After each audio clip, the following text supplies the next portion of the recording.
Jurassic Park. Steven Spielberg made the only good live-action movie about dinosaurs in the history of cinema. Yes, even better than 1993's Carnosaur, which of course stands as a lasting testament to man's arrogance. Like many, I grew up with this movie playing non-stop on the family VHS. Watching that lawyer get tossed around by that T-Rex left legitimate mental scars on my brain. I will never be the same. Despite that, as a kid, if you'd ask me what my favorite scene was, I'd probably point to that scene. It might have something to do with that oh shit moment where the Mama Rex shows up to the party, hungry for kids. Kids and lawyers.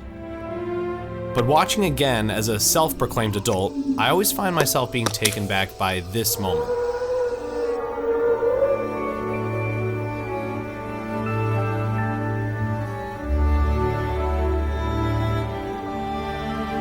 Right off the bat, Spielberg is cheating by having the greatest composer of all time write music for his films.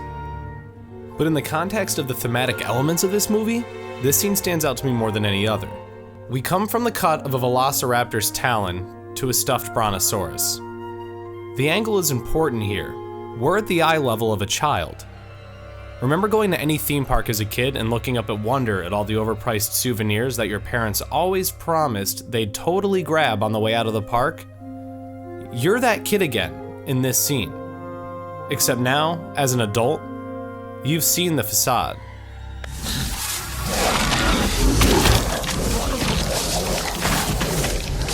The camera placement here is very intentional. But back to the transition.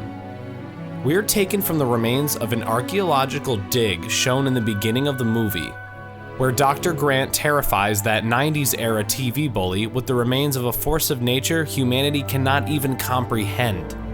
Directly contrasted with the top seller of the gift shop.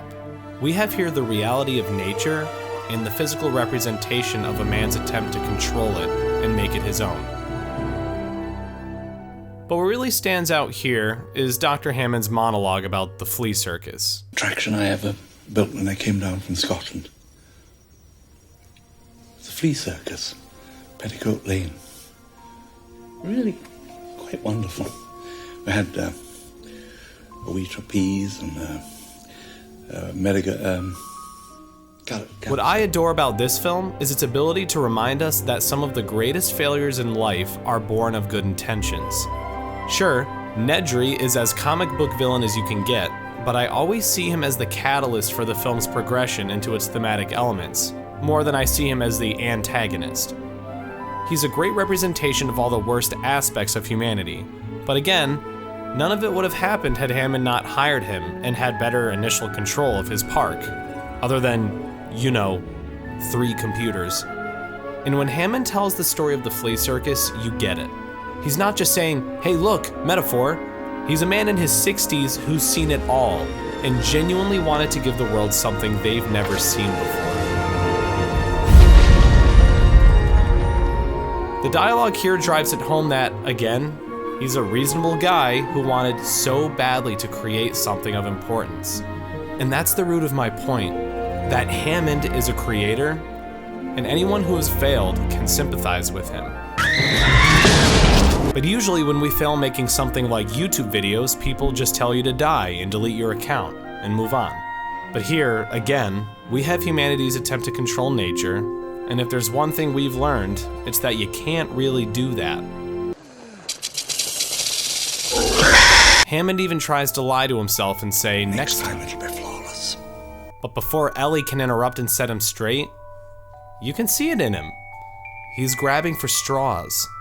He can't admit that he's made the mistake. He's the creator who spent so much on something that's failed, with good intention, which is again driven home by the final line of the scene, where he reiterates the phrase, "Spared no expense."